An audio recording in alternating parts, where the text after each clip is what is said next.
Mes amis, j'avais expliqué dans le dernier cours sur Daniel et je vais à nouveau résumer ce qui a été dit afin de pouvoir commencer le cours d'aujourd'hui. On est arrivé maintenant dans le livre de Daniel, dans le 5e chapitre. On avait expliqué que le 4e chapitre consacré à Nabuchodonosor était en vérité un microcosme de toute l'histoire humaine et une allusion aussi à tout ce qui va se passer jusqu'à la délivrance finale.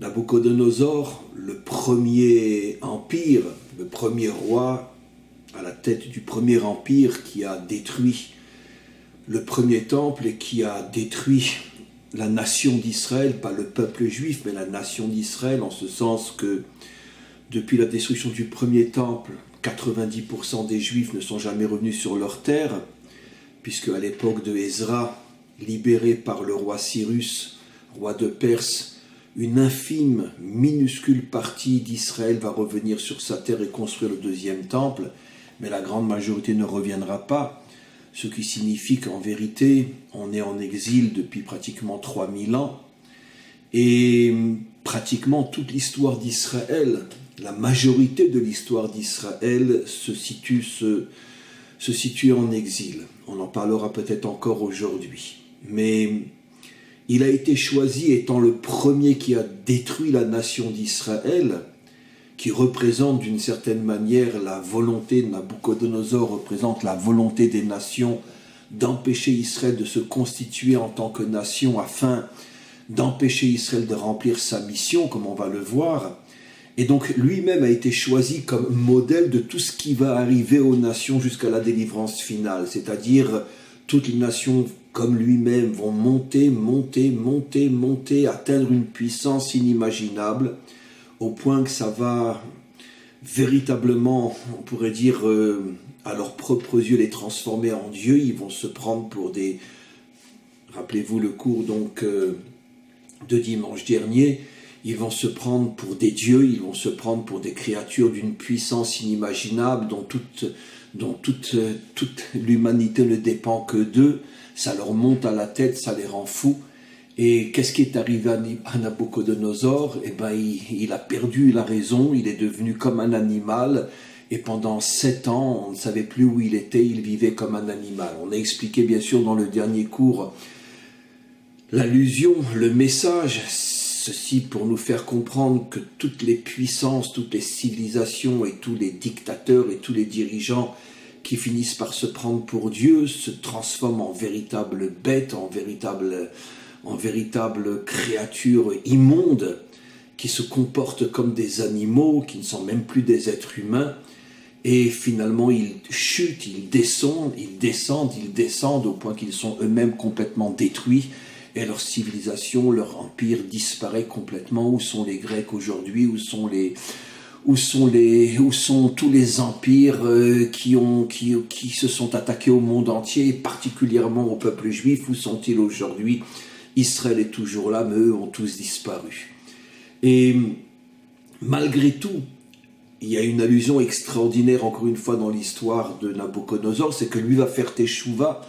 Lui va prendre conscience que sa chute est directement liée à son orgueil et il va reconnaître et il va comprendre que finalement c'est Dieu, le véritable Dieu, qui dirige le monde et pas seulement qui dirige le monde spirituel, le monde d'en haut, comme malheureusement l'enseignent toutes les religions, c'est-à-dire toutes ces fausses spiritualités qui ont complètement contaminé notre humanité depuis des millénaires. Mais je parle de la Torah, de la vraie Torah qui présente Dieu comme étant celui qui dirige le monde d'en bas, beaucoup plus encore que le monde d'en haut. Et il est caché complètement à l'intérieur même des Réchaïm, des méchants qui dirigent ce monde et qui croient eux être les propriétaires de ce monde. Mais Dieu, à l'intérieur même du mal, dirige son monde, se cache à l'intérieur du mal pour diriger son monde, et finalement amène le monde là où lui veut que le monde arrive, finalement la délivrance finale. Et même si évidemment nous n'arrivons pas à comprendre comment Dieu dirige ce monde et comment il se cache même à l'intérieur des forces négatives et des forces mauvaises, mais un jour, lorsque nous aurons la grande image et que on aura toute l'histoire devant nos yeux et toutes les étapes de l'histoire jusqu'à la délivrance finale, on comprendra rétroactivement que même dans les moments les plus sombres de l'histoire, c'est lui qui dirigeait le monde et personne d'autre. Et ça, c'est la prise de conscience de Nabuchodonosor. Il prend conscience que toute sa puissance et même sa méchanceté et tout ce qu'il a fait, en vérité, tout ça, ce n'était qu'un outil entre les mains du maître du monde qui a un plan qui dépasse complètement, totalement la pensée d'un homme qui, lui, ne vit qu'une virgule de l'histoire par rapport à toute l'histoire et qu'aucun homme au monde, à part les prophètes, bien sûr, les prophètes authentiques d'Israël, à part les prophètes, personne n'est capable d'avoir plus ou moins la grande image. Donc, Nabuchodonosor prend conscience que finalement, lui-même n'a été que utilisé par le maître du monde pour arriver au projet final qui est la délivrance finale. Et c'est à la fin du 4e chapitre donc que s'arrête l'histoire de Nabuchodonosor et avec sa teshuva qui est bien sûr une allusion à la teshuva des 70 nations au moment de la délivrance finale, mais malheureusement, comme il ne s'agit bien sûr que d'une allusion à tout le processus historique, il est clair que la délivrance ne va pas venir en son temps, et tout de suite après lui vient son fils, Balchatsar, et on va maintenant, c'est dans le 5e chapitre, je vais maintenant raconter donc toute l'histoire du 5e chapitre, et bien sûr après je m'arrêterai sur un point ou deux, afin d'expliquer des notions absolument extraordinaires. Alors, quelle est l'histoire de Balchatsar?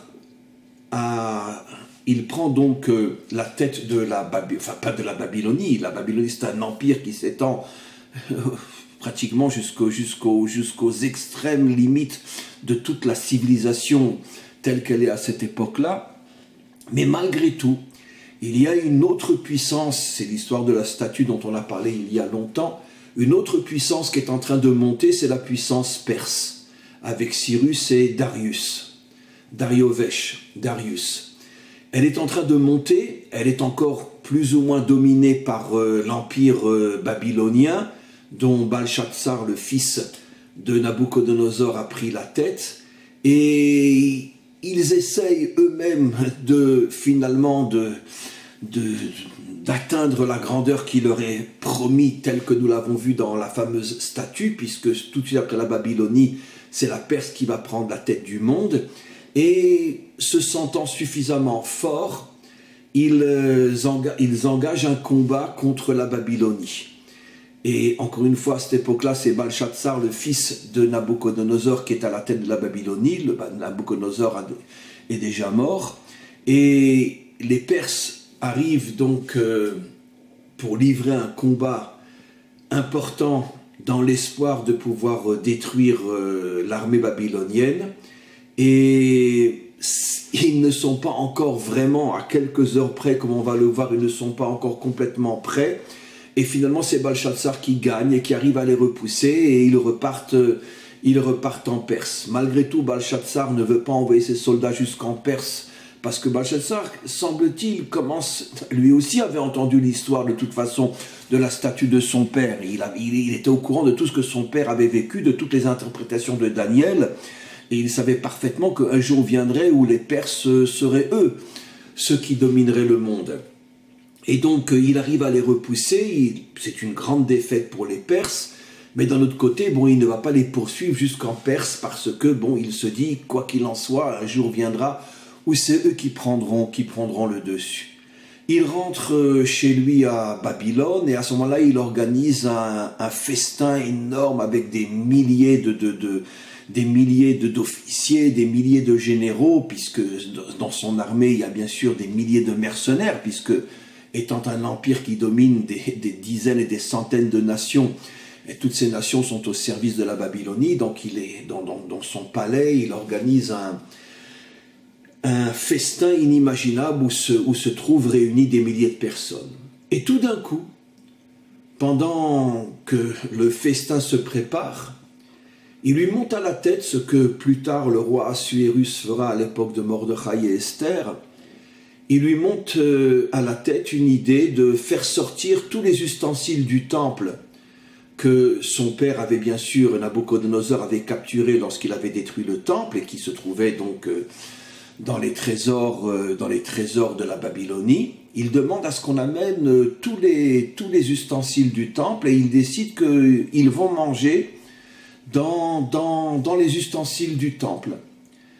Et personne, bien sûr, ne s'oppose à cette idée, bien que, comme on va le voir par la suite, c'est une décision très, très, très étonnante, puisqu'il connaît l'histoire de son père. Il sait très bien que son père avait perdu le pouvoir, qu'il était devenu un animal, qu'il avait fait tchouva, et son père avait émis des décrets dans toute la Babylonie, comme quoi tout le monde a le devoir de respecter le Dieu d'Israël sous peine de mort. Donc, lui, semble-t-il, c'est le phénomène connu dans l'histoire que les générations qui viennent oublient les leçons et les messages des générations précédentes, et souvent les fils ne se comportent pas comme le père, comme les parents, et n'héritent pas de la conscience des parents, et eux-mêmes recommencent les mêmes erreurs et recommencent à se prendre pour le bon Dieu sur terre. Et donc, Balchazzar fait quelque chose de très très très grave, comme je viens de l'expliquer, puisque étant le fils de Nabuchodonosor, étant parfaitement au courant de ce que son père avait traversé, et surtout étant parfaitement au courant de la teshuva de son père et de son retour vers le Dieu d'Israël, qui est en vérité le vrai Dieu de l'humanité tout entière, pas seulement d'Israël, mais des 70 nations, il aurait dû... Comment on peut imaginer qu'il ose demander de sortir les ustensiles du temple pour faire un festin dans lequel vous imaginez ce que peut être un festin babylonien à l'époque, des orgies, enfin les pires saletés possibles, et avec tous les ustensiles du temple posés sur les tables, et tout ce qui va se passer, l'idolâtrie, la débauche et tout le reste. Et on peut comprendre qu'est-ce qui se passe. Je vais expliquer un peu plus profondément tout à l'heure, mais ce qui se passe, c'est très simple. Encore une fois, ça lui monte à la tête. Il vient de défaire l'armée perse, et ça lui monte à la tête. Je suis le plus grand, je suis le plus puissant, et je n'ai personne au-dessus de moi. Et encore une fois, il retombe dans l'erreur de son père avant que son père devienne un animal et fasse des chouvas. Il n'y a personne au-dessus de moi. Je suis le plus puissant. Et donc, on amène les ustensiles du temple qui sont distribués sur toutes les tables, et à partir du moment où commence le festin, il demande à tous ceux qui sont invités de se prosterner, symboliquement, mais de se prosterner quand même, devant tous les dieux babyloniens, qui sont en vérité les dieux de toutes les nations à cette époque-là, et que le verset décrit comme étant les dieux d'or, d'argent, de fer, de pierre et de bois. Et tout le monde se prosterne devant ces dieux-là. Quel est le message? Qu'est-ce qui se cache? C'est les dieux de l'argent, les dieux du pouvoir, l'or et l'argent, les dieux de la richesse, le fer, le dieu de la guerre, le bois et les pierres, le dieu des constructions, la construction de l'empire babylonien. C'est-à-dire, en vérité, qu'est-ce que la Torah nous décrit ici? C'est que l'idolâtrie, c'est quoi? C'est le culte de la puissance, tout simplement. La véritable idolâtrie, celle dont parle la Torah, celle dont parle la Bible, c'est le culte de la puissance. Ça veut dire qu'en vérité, le puissant, les empires puissants se créent leurs propres dieux, qui sont des dieux d'or, des dieux d'argent, des dieux de fer. On est les plus riches, on est les plus puissants sur le plan militaire, et c'est nous les plus grands constructeurs. Alors, c'est ça en vérité l'idolâtrie, c'est le culte de l'ego. Alors bien sûr déguisé sous la forme d'autres dieux, soi-disant le dieu de ci, le dieu de ça, mais qui ne sont que le miroir de l'ego des dictateurs, des dirigeants, des puissants, des riches, qui s'inventent des dieux, comme le dit la Torah des dizaines de fois dans tous les versets des prophètes, que les idoles ont été créées par l'homme, par les mains de l'homme. Qu'est-ce que la Torah veut nous faire comprendre? Ça veut dire que tous les faux dieux ne sont que le reflet, que le miroir de l'ego de l'homme. Je suis puissant et je me crée un Dieu qui va me protéger dans mes fantasmes et dans mes illusions. Mais en vérité, l'idolâtrie, c'est quoi? C'est l'homme qui se prosterne devant sa propre réussite. C'est pour ça que l'idolâtrie n'a pas disparu. Aujourd'hui, on ne se prosterne pas vraiment devant des idoles, sauf dans une église catholique. Mais la grande majorité des hommes aujourd'hui ne sont plus idolâtres dans le sens biblique du terme. Mais ils ne sont pas moins idolâtres qu'à l'époque biblique. Parce que bon, on n'a plus vraiment de statut aujourd'hui, mais c'est quoi l'idolâtrie? C'est le culte de l'ego. Je suis le plus riche, je suis le plus puissant, je suis le meilleur, je suis, etc. Je. C'est ça l'idolâtrie, c'est ça ce que nous révèle la Torah. Et donc pourquoi lui, à partir du moment, Balchatzar, où tous les ustensiles du temple sont posés sur la table, il demande à tous les invités de se prosterner devant le dieu de l'or, le dieu de l'argent, du fer, du bois et de la pierre, comme pour dire au vrai Dieu, c'est pas toi le vrai Dieu. La preuve, c'est regarde ma richesse, regarde ma puissance, regarde ce que mon armée vient de faire, regarde ce que j'ai construit dans le monde avec la pierre et avec le bois. Où tu es, toi? Où tu es, toi? Comme on va le voir encore dans quelques instants. Et donc il sombre dans un mensonge inimaginable, il oublie tout ce que son père lui a transmis, et il se met à table. Et au moment où il se met à table, tout le monde voit une main qui sort de nulle part, et qui va écrire des mots incompréhensibles sur le mur qui est juste en face de Balchatzar, de son épouse, de ses concubines, etc. Et à ce moment-là, il ressent quelque chose de terrifiant qui rentre en lui, il est pris d'une panique, d'une peur absolument inimaginable, il sent qu'il n'est pas idiot, que c'est justement parce qu'il vient de sortir les ustensiles du temple, et qu'il vient de demander à tout le monde, devant les ustensiles du temple, de se prosterner devant le Dieu de l'argent et le Dieu de la puissance, qu'il y a une sorte maintenant de vengeance qui va tomber sur lui, et cette main est en train de lui signifier que ça y est, tu as dépassé les limites, c'est fini, tu es fini. Et donc c'est écrit d'une manière incompréhensible. À ce moment-là, tout de suite, il sent une peur inimaginable le pénétrer, et il demande à ce qu'on fasse venir tous les sorciers, tous les magiciens de l'Égypte pour interpréter ce qui est écrit sur le mur, et il promet que celui qui arrivera à interpréter sera l'homme le plus riche du royaume par le roi lui-même, et on lui donnera la possibilité de régner sur 1/3 de l'empire babylonien. Arrivent tous les magiciens, tous les faux prophètes, etc., et personne n'arrive à interpréter. Et au fur et à mesure qu'il voit qu'un tel n'arrive pas, qu'un tel n'arrive pas, qu'un tel n'arrive pas, la peur, la panique le prend de plus en plus au point qu'il lui aussi commence à perdre la tête. Et quand son épouse, la reine, voit que le mari est en train de sombrer dans une dépression inimaginable, elle se lève, elle se met à hurler, elle dit « Mais je comprends pas pourquoi tu fais tout le contraire de ce que ton père a toujours fait. Tu sais bien que ton père a nommé Daniel depuis des années et des années comme étant le plus grand de tous ses conseillers, le seul qui est capable d'interpréter les choses les plus mystérieuses que rêvait ton père. Et comment se fait-il que tu n'oses pas l'inviter?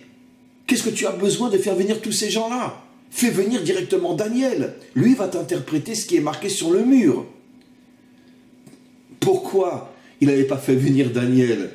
Parce qu'il avait besoin, évidemment, d'essayer de continuer à vivre dans le mensonge, l'illusion et le fantasme. Et il sait très bien que tous ces conseillers ne sont que des faiseurs de fantasmes et d'illusions. Mais lui, il a besoin de continuer à vivre dans son mensonge. Et il sait très bien que si Daniel vient, Daniel va lui dire la vérité vraie. La vérité du Dieu d'Israël. Et ça, il ne veut pas l'entendre. Mais quand sa femme se met à hurler et qu'il lui-même comprend que finalement il est dans une situation catastrophique, il dit « Bon alors très bien, allez, faites venir Daniel. » Et Daniel vient. Daniel arrive et au moment où Daniel arrive, il l'humilie d'une manière inimaginable. Il lui dit « Ah oui, c'est toi le juif là, que tu fais partie de ce peuple de juifs que mon père a exilé. C'est toi, oui ?» Daniel ne répond pas. Parce que Balchatzar essaye de garder, on pourrait dire, les rênes en main et d'humilier Daniel et son peuple. Mais bon, d'un autre côté, il n'a pas le choix. Et il lui dit, bon, sache que je sais ce que mon père pensait de toi, je sais ce que mon père a fait de toi, tu es le seul qui arrive qui est arrivé à interpréter les choses les plus mystérieuses que vivait mon père, si tu arrives à interpréter ce qui est marqué sur ce mur, je te donnerai le tiers de la Babylonie, tu en deviendras le dirigeant, je ferai toi l'homme le plus riche de la Babylonie. Après moi, bien sûr. Et Daniel, tellement blessé par cette humiliation inimaginable, peut-être tellement aussi écœuré de voir que le fils n'a rien retenu des leçons de son père, il lui dit, écoute, je suis prêt à lire ce qui a marqué sur le mur, il n'y a pas de problème, mais tout ce que tu veux me donner, donne-le à d'autres, ça ne m'intéresse pas. Tu m'as traité de juif, tu m'as traité d'exilé, tu m'as traité de rien, je préfère rester rien, car mieux vaut être un rien vrai qu'un grand dans le mensonge. C'est ce qu'il lui dit, globalement.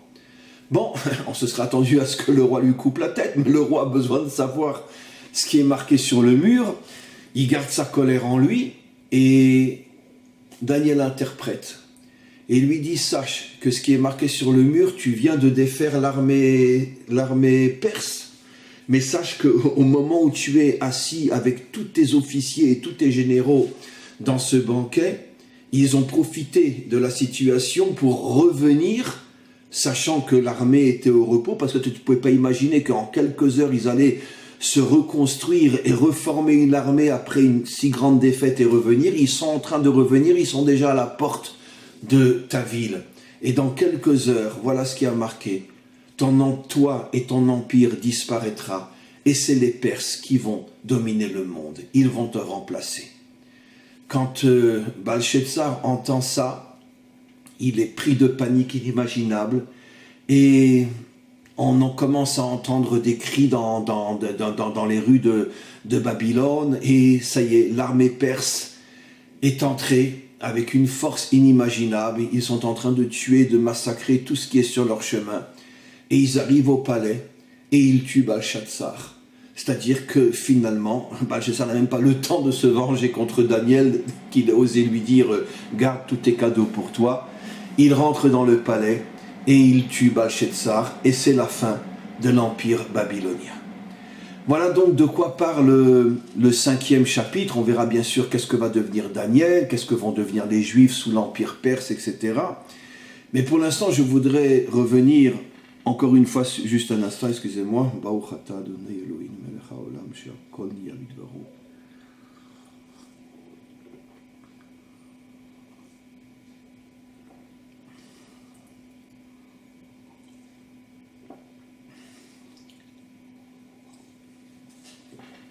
Je voudrais revenir encore une fois sur cette notion à laquelle j'ai fait déjà allusion. Balshazar règne sur des dizaines et des dizaines d'empires soumis à l'empire babylonien. Bon, les Juifs, c'est aussi un peuple en exil, un peuple soumis, et certainement pas, à cette époque-là, le plus grand des peuples soumis. La Babylonie a soumis des empires beaucoup plus grands et beaucoup plus puissants que ne l'était, en tous les cas, juste avant sa destruction, la nation juive. Qu'est-ce qui lui prend de vouloir faire le festin précisément dans les ustensiles du temple? J'imagine que tous les temples détruits chez tous les autres peuples contenaient aussi des ustensiles en or, en argent, etc. Et peut-être beaucoup plus que les ustensiles du temple. Bon, c'est évident ce que je dis. Pourquoi précisément à ce moment-là ils pensent faire venir les ustensiles du temple? Pourquoi? Alors on a déjà commencé à l'expliquer, mais je voudrais approfondir un petit peu plus. Parce qu'en vérité, ici, la Torah veut nous faire comprendre quelque chose de bouleversant. Que dans leur fond intérieur, toutes les ordures de ce monde jusqu'à aujourd'hui, c'est-à-dire tous les dirigeants de ce monde, et tous les puissants, tous les riches, tous les mafionnaires qui dirigent ce monde, chacun à son niveau, mais de toute façon, ils sont tous ensemble, quoi qu'il en soit. On le sait très bien, je veux dire... que tous les intérêts cachés qu'il y a pratiquement entre toutes les polices du monde entier et la mafia et la drogue, etc., qu'il ne sait pas aujourd'hui. Ça veut dire que bon, la police va arrêter un petit vendeur de drogue, un petit dealer qui est dans la rue, mais les gros, non. Ah, vous me direz, récemment, les Américains ont arrêté, étant en prison aujourd'hui, un des plus gros chefs de la mafia colombienne. Ah, donc, vous voyez, c'est faux ce qu'il dit le Ravdinovitch, mais non, la police n'a pas des accords secrets avec la mafia. Mais non, mais arrêtez, il n'est pas idiot, le Ravdinovitch. Pourquoi on l'a arrêté? Parce que la police avait demandé qu'il lui fournisse plus d'argent qu'il n'en fournissait. Et quand il a refusé, il a dit, c'est pas grave, on va te remplacer par un autre qui lui nous donnera tout ce qu'on demande. Et donc tout le monde le sait ça. Enfin tout le monde, non, pas la grande masse. Évidemment qu'elle ne le sait pas. Mais tous ceux qui savent qu'en vérité il y a des accords secrets, mystérieux entre toutes les puissances de ce monde. Bien sûr pas au niveau de la vitrine.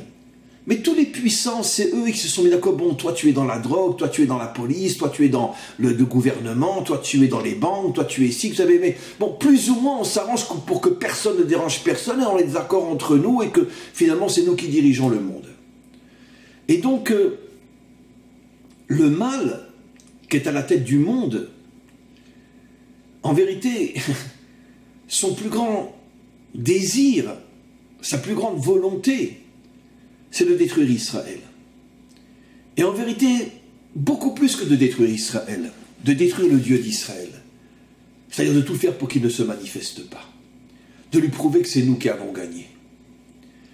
Parce que dans le subconscient de tous ces mafionnaires qui dirigent le monde, que ce soit un gentil président, que ce soit un chef de police, un chef d'armée, ou un mafionnaire, ou toutes les grosses industries, et toutes les grosses banques, et tous ces gens-là, en vérité, dans leur subconscient, et c'est vrai ce que je dis, ils savent tous que de toute façon, qu'est-ce que c'est un homme?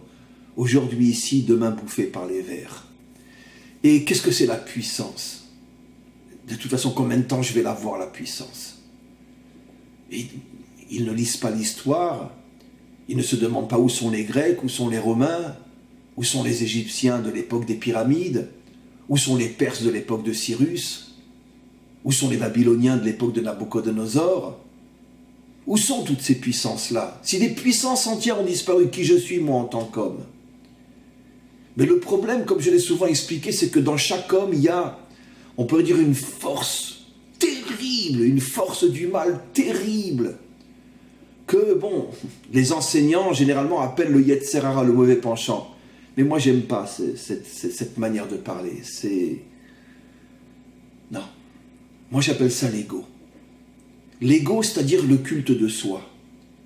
C'est-à-dire, même si je sais que je vais disparaître un jour, même si je sais que je ne suis rien, que je vais vivre que 70 ans, 80 ans, et que de toute façon, quand je serai enterré, je ne serai pas enterré avec mes sous, ni avec mon nom, ni avec ma puissance, ni avec rien. Et mes seuls copains, ce seront les vers qui vont me bouffer. Et sans parler que mon âme ira en enfer. Mais l'ego nous aveugle totalement. Il y a une histoire magnifique avec le Baal Shem Tov, qui un jour, devant ses élèves, a pris une petite pièce, un rouble de Russie, enfin lui vivait en Ukraine, et il l'a mis devant son œil en plein été, il y avait un soleil inimaginable. Il l'a mis devant son œil, et il a dit, regardez, je ne vois plus le soleil. Alors ses élèves lui ont dit, mais c'est évident, maître, tu vois plus le soleil, tu as mis une pièce devant ton œil. Il leur a dit, vous n'avez pas compris quel est le message. Une simple petite pièce qui vaut... il a pris une petite pièce qui valait rien du tout, et qu'on ne pouvait même pas acheter un morceau de pain. Même une petite pièce, elle nous empêche de voir la lumière du maître du monde. Ça veut dire qu'il a voulu nous faire comprendre que cette force négative, maléfique, que Dieu a mis en nous, l'ego, qui est la source de tous nos problèmes, l'ego nous aveugle totalement. Ou je préférerais dire, fait tout pour nous empêcher de voir la vérité. Pour l'instant, tu es riche, pour l'instant, tu es puissant. Alors c'est vrai, demain, tu seras comme tout le monde, bouffé par les vers. Mais pour l'instant, jouis, profite de ce que tu es. Et l'ego nous rend à ce point fou qu'il nous transforme en Dieu. Comme si on allait vivre des millénaires et comme si notre puissance ne s'arrêterait jamais. Mais d'un autre côté, le même Dieu qui a mis en nous l'ego, a mis aussi en nous ce qu'on appelle le Yetzer Hatov, c'est-à-dire une force positive qui, dans notre subconscient, agit et nous rappelle constamment, mais que tu n'es rien. Tu n'es rien, tu n'es qu'un sac de poubelle, rien d'autre. Et encore, je ne vois pas pourquoi j'insulte les poubelles. Un homme qui se prend pour Dieu, c'est pire qu'un sac de poubelle. Et donc ces deux forces sont en nous et toute notre vie, elles se battent l'une contre l'autre. L'ego essaye de faire taire la vérité qui veut se dévoiler en moi et qui me fait prendre conscience que j'ai perdu la tête. La vérité veut détruire l'ego veut détruire la vérité. C'est ça le combat qu'il y a dans l'homme et dans tous les peuples et dans toutes les civilisations. Et plus l'homme devient puissant, plus l'ego devient puissant et plus il arrive d'une certaine manière à faire taire la vérité qui est en lui. Même s'il continue à sentir que cette vérité finalement, c'est elle qui a raison. Mais bon, qu'elle me foute la paix, que moi je puisse jouir des quelques années que j'ai à mon profit. C'est ça le véritable combat. Et le problème, c'est que malgré la teshuva de Nabuchodonosor, quand son fils a pris le pouvoir, que lui à nouveau est devenu puissant et il est arrivé à repousser les Perses, etc., à nouveau l'ego a explosé. À nouveau l'ego a explosé. Maintenant, dans son fond intérieur, évidemment, qui sent que la vérité est vraie? La preuve, pourquoi il a peur quand il voit la main qui marque des lettres incompréhensibles sur le mur? Pourquoi il accepte de faire venir Daniel alors qu'il sait très bien, puisqu'il vient de l'humilier, tu n'es qu'un sale youpin? Il sait très bien que Daniel va lui révéler la vérité vraie. Alors pourquoi tu le fais venir? Parce que à côté du mal, il y a le bien, et ce combat intérieur. Maintenant, vous comprenez pourquoi il a fait venir les ustensiles du temple? Pourquoi pas les ustensiles d'une autre puissance qu'il avait soumis? Mais parce que les autres puissances sont des idolâtres comme lui, c'est dans le culte de l'ego. Chaque peuple, jusqu'à la délivrance finale, a sombré dans le culte de l'ego. Donc ça ne me sert à rien de manger dans les ustensiles idolâtres d'une autre nation. Non, je veux les ustensiles de la vérité du Dieu d'Israël. Parce que tout notre but à nous, les nations, c'est de faire taire une fois pour toutes cette force de vérité qui est en nous et qui nous rappelle que nous ne sommes que des sacs d'ordures. Et rien de plus. Ah, si seulement on arrivait à le faire taire, ce bon Dieu, en éradiquant son peuple, en le faisant disparaître. C'est ça la véritable et profonde raison d'un mot que je ne supporte pas, ce qu'on appelle l'antisémitisme. Mais ce n'est pas l'antisémitisme, c'est l'anti-vérité. C'est l'anti-Dieu. L'anti-Dieu authentique. Et tant qu'il est représenté sur terre, automatiquement, il nous gêne.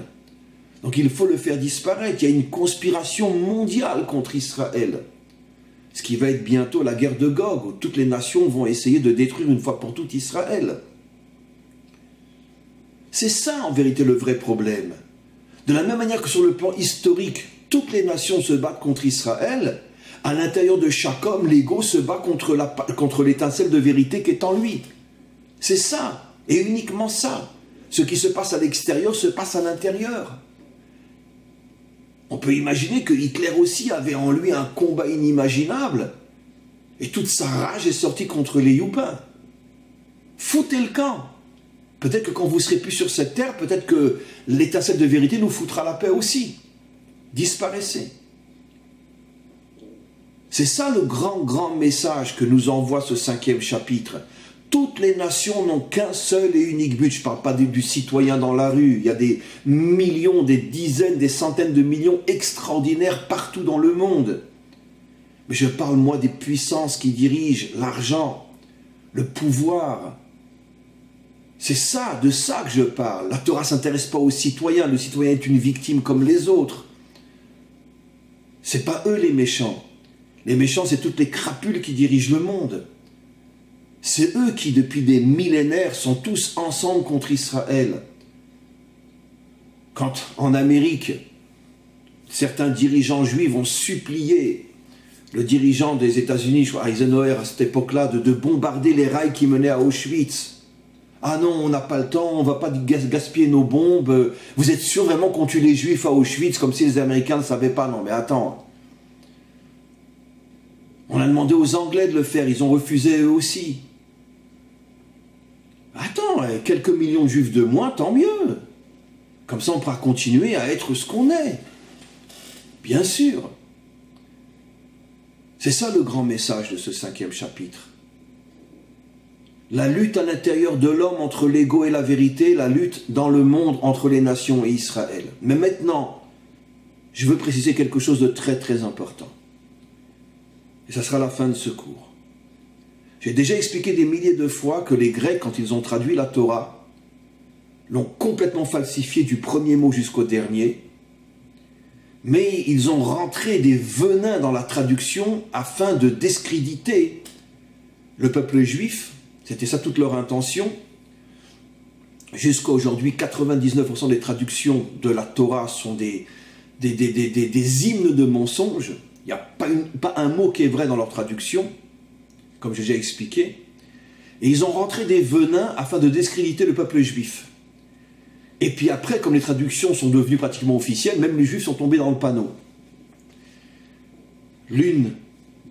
L'un des plus grands mensonges de leur traduction, c'est qu'ils ont traduit le peuple choisi par le peuple élu. Au point que combien de tarés de juifs eux-mêmes aujourd'hui se croient le peuple élu. Alors que c'est marqué nulle part qu'on est le peuple élu.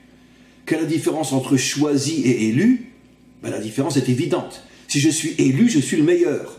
Si je suis choisi, ou j'ai fait un choix, je ne suis pas forcément le meilleur. Si j'ai deux fils, il y en a un qui a choisi d'être médecin et l'autre qui a choisi d'être avocat, quel est le père idiot qui va dire mon fils médecin, je le préfère à mon fils avocat? C'est des choix. Selon le tempérament, selon la nature, c'est des choix.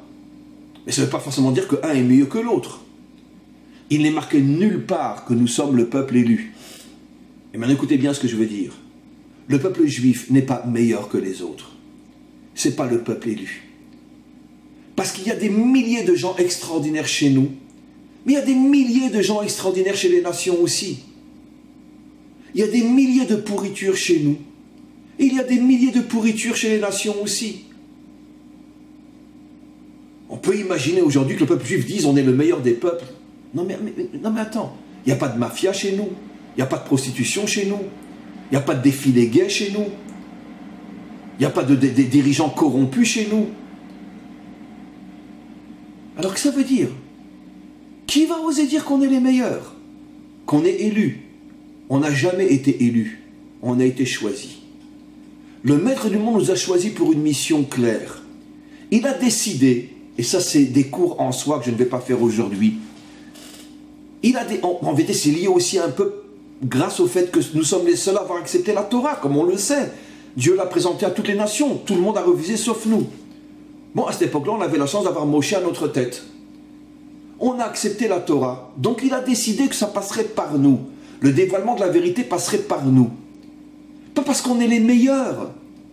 La Torah le dit clairement dans le 5e livre. Je ne vous ai pas donné la terre de Canaan parce que vous êtes meilleurs que les Cananéens, mais parce que je l'ai promis à vos pères. Mais vous n'êtes pas meilleurs que les Cananéens. C'est explicite dans la Torah. Quand le peuple juif va enfin arrêter enfin pas tous, grâce à Dieu, heureusement qu'il y a des gens comme moi, et des milliers comme moi, mais quand on va arrêter de s'imaginer qu'on est meilleur que les autres. Je ne comprends pas. L'un des plus grands malfaiteurs financiers de nos générations s'appelait Madoff. C'était un youpin. Alors, ça veut dire quoi? Arrêtons nous aussi, comme les nations, de nous mettre des voiles devant les yeux. Il y a des gens bien partout, il y a des crapules partout. Mais, nous, et seulement nous, avons été choisis pour dévoiler la vérité. Et vous savez pourquoi on souffre tellement depuis des millénaires?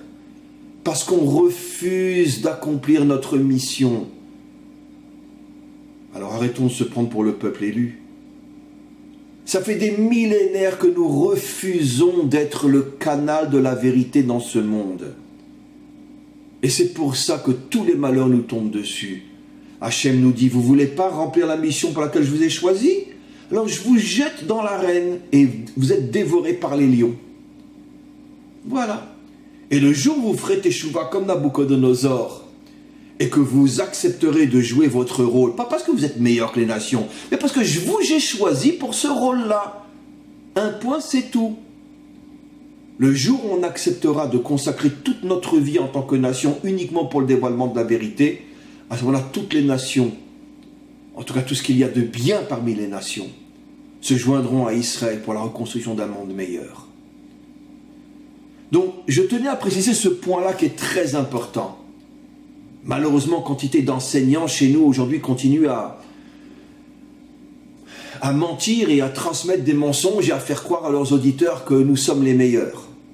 Ben oui, c'est le culte de l'ego. Le culte de l'ego, il existe même chez ceux qui enseignent la Torah, bien évidemment. Non, nous ne sommes pas les meilleurs. Mais nous avons été choisis. Et nous sommes responsables d'une mission que d'une certaine manière, en tant que nation, pas en tant qu'individu, mais en tant que nation, nous refusons de mener depuis des millénaires. Devenir le modèle de la vérité de Dieu, pas de la nôtre, pour les nations. Mais ce qui est absolument incroyable, c'est que les nations, dans leur subconscient, le comprennent encore mieux que nous. Et c'est pour ça qu'elles veulent nous détruire. Mais je ne comprends pas, mais pourquoi vous voulez nous détruire? Regardez ce qui se passe ces derniers temps en Europe. Je ne citerai pas de nom, vous m'avez compris. Vous voyez les Européens tout d'un coup se lever et décider de faire une Shoah comme ils l'ont fait avec les Juifs. Mais qu'est-ce que les Juifs leur ont fait dans les années 30? Qu'est-ce qu'on leur a fait? Qu'est-ce qu'on leur a fait pour mériter, c'est pas 6, comme je l'ai déjà dit, 9 millions de morts dans les camps de concentration? On le sait depuis longtemps que c'est 9 et pas 6, mais on n'ose pas le dire aux nations. 9 millions. Pourquoi? On vous a décapité dans les rues, on vous a tiré dessus, comme à Vienne. Pourquoi? Pourquoi vous ne vous levez pas contre ceux qui vous font 1 milliard de fois plus que ce qu'on vous a peut-être fait? Dans vos fantasmes, bien sûr. Mais vous savez pourquoi? Mais parce que même s'ils nous tuent, les autres, ils ne nous dérangent pas, ils sont comme nous. Mais vous, les Juifs, on sait que vous avez une mission. Et on ne veut surtout pas que vous réussissiez à la réussir, cette mission. Parce que dans ce cas-là, tout le mal du monde va disparaître. Alors on préfère vous détruire. Voilà le vrai sens de l'histoire, mes amis. Voilà le vrai sens de ces secrets incroyables que nous dévoile le prophète Daniel, qui est d'ailleurs considéré par nos maîtres comme le plus grand de tous les visionnaires de l'histoire d'Israël. Que le Maître du monde nous aide à sortir, nous, peuple juif, de tous nos mensonges, de tout ce culte de l'ego, de se prendre pour je ne sais quoi, et qu'on revienne avec humilité, avec sincérité à notre vraie mission, dévoiler le vrai Maître du monde à l'humanité tout entière. Amen, Vechen Yehi Ratzon.